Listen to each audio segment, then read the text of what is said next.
Hey, third graders, I'm back again. We are going to continue reading our Whodunit Detective Agency book, The Diamond Mystery. And lucky for you, sit at the edge of your seats. I'm going to read the last two chapters. So get your clues in your head. Think about who you are thinking. Who's the culprit? Who's the red herring? What are these detectives going to come up with today? Because we might blow your mind today. It might be someone you haven't even been thinking about. So here we go. Chapter 7, A Snack and a Solution. On the way down from Luke Smith's room, Maya bumped into Danny Braveheart, and he dropped what he was carrying.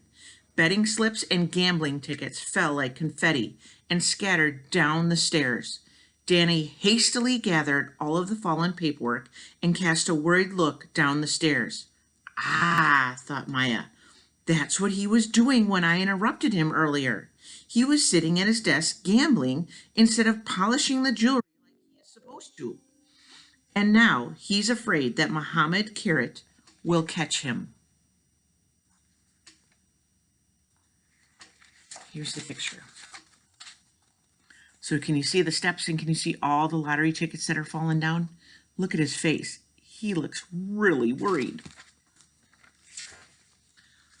Look where you're going, you clumsy fool, barked Danny Braveheart before disappearing into his room. Maya quickly excused herself and continued down the stairs. Jerry came out from down the church tower. In the church, he ran into Ronald Sussman, the man with the 3 S's. Did you spot any birds? Asked the caretaker. No luck today, replied Jerry, shaking his head. He had said goodbye and walked across the street. Jerry and Maya had arranged to meet at the cafe next to the jeweler's. There, they each ordered apple juice and a granola bar. They took a seat in the corner of the cafe where they could talk without being overheard. It had been a long, difficult day, and it wasn't over yet. It's time for the 2 detectives to discuss what they each had seen and heard that day. They sat in the cafe for an hour talking and comparing notes. Jerry saw a lot of what Maya couldn't have, and Maya filled him in on what she heard while she was working in the store. The 2 of them put what they knew and the clues fit together like pieces of a puzzle. The waitress was surprised when she checked on the 2 children. They had barely touched their food. After a while, Jerry and Maya nodded at each other with satisfaction and got up from the table. All the pieces were in place, and they knew who the thief was. They knew we need to know. Jerry and Maya entered the jewelry store and walked toward Mohammed Carrot's office. They knocked, but nobody answered. Strange. Where could he be? Carefully, Maya nudged the door. It wasn't locked, so Maya gently pushed it open. Inside, they found Mohammed Carrot lying on his back on the brown sofa. He wasn't moving. Was he dead? Jerry and Maya rushed over. Thankfully, he wasn't dead. He was still breathing, but he was lying completely still, staring blankly ahead. He must be in shock, thought Jerry. Here's what he looked like. He looks like he's totally in shock. The 2 detectives saw tears running down Mr. Carrot's cheeks. They dripped to the floor, where his earlier tears had already begun to form a little puddle. Did you know that puddle when I showed you the first time? Let me show you again.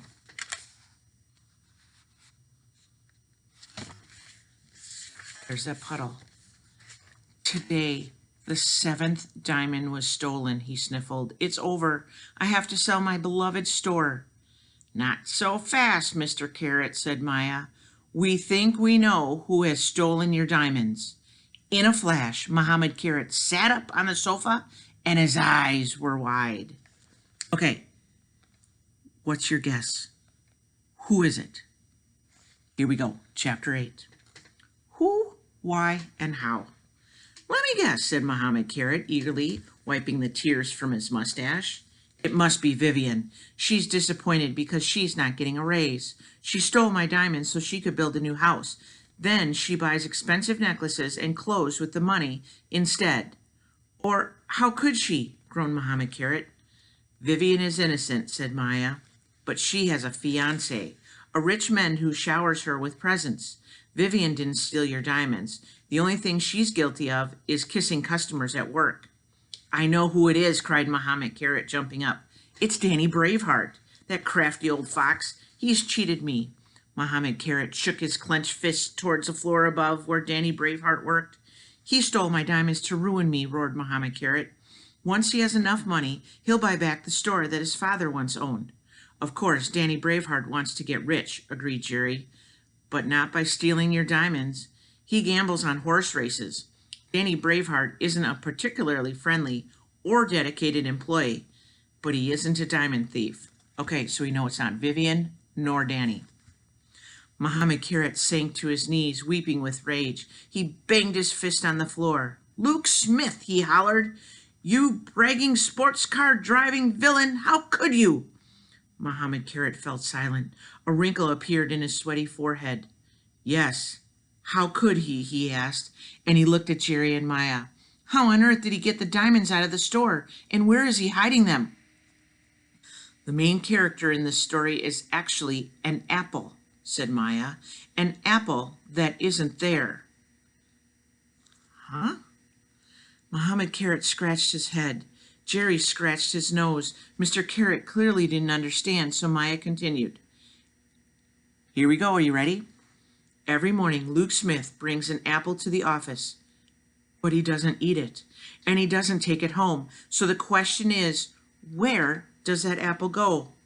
Yes, Jerry added, in the mornings, Luke works alone in his room, and that's when he takes the opportunity to press one of your diamonds into the green apple. Then he opens the window and tosses the apple onto the roof. The apple rolls across the roof into the gutter, where it then falls down the drain pipe and onto the sidewalk below. As soon as that's taken care of, Luke puts on his tracksuit and goes for his daily jog. Okay, I've got a map for you. So here's how Luke does it.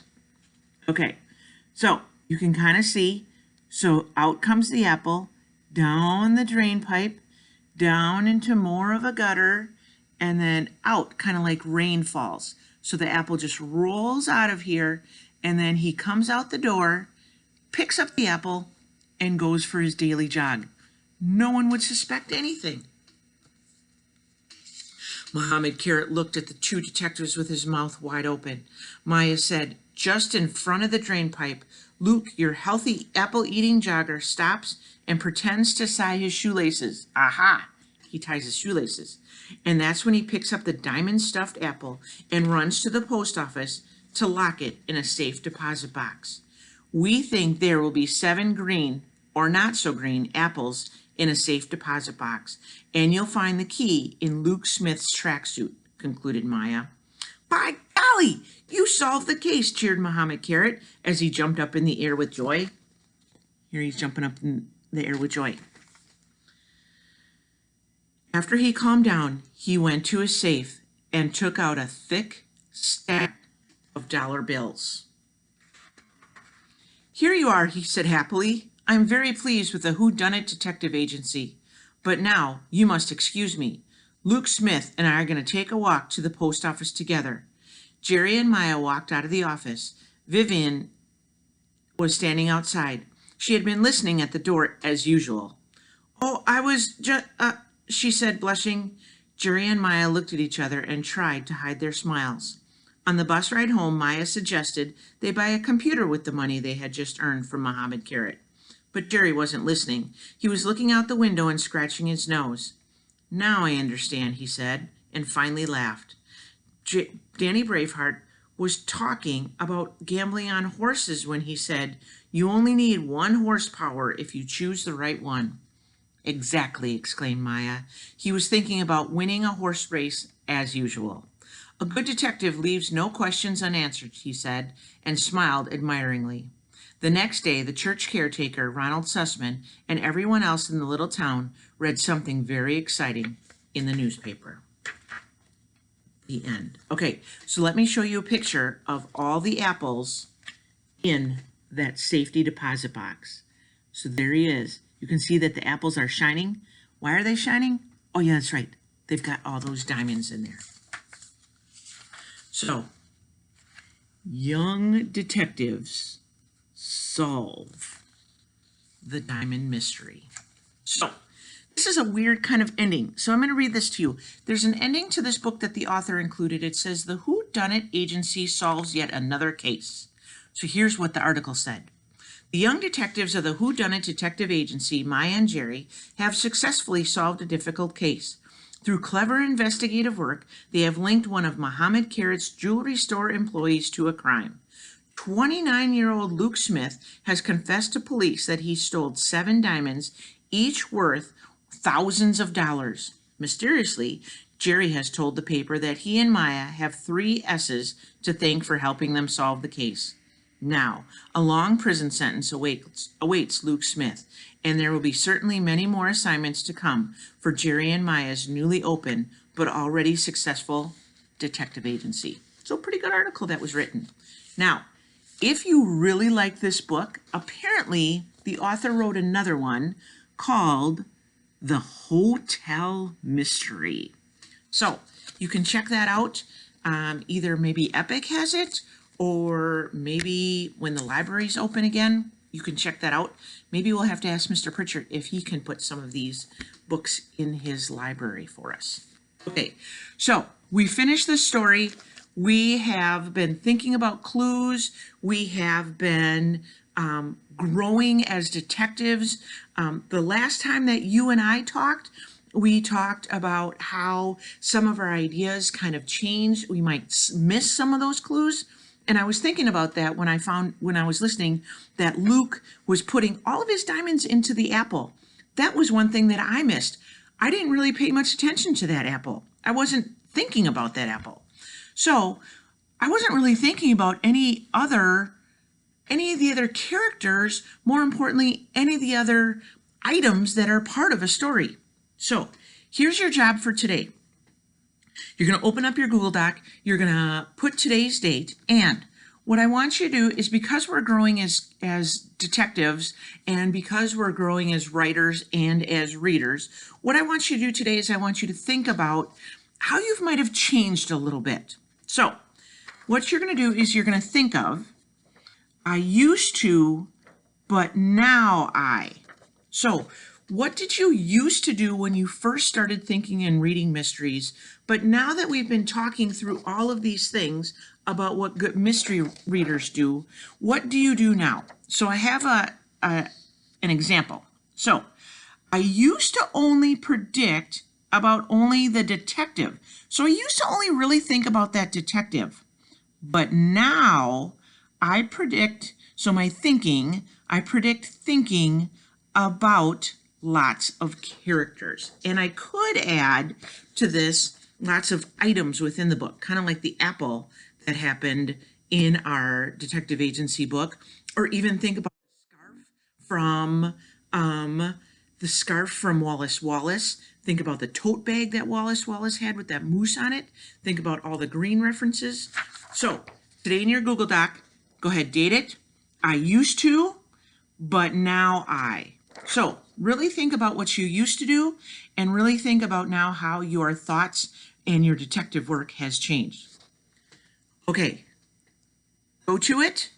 Good luck, and until we meet again.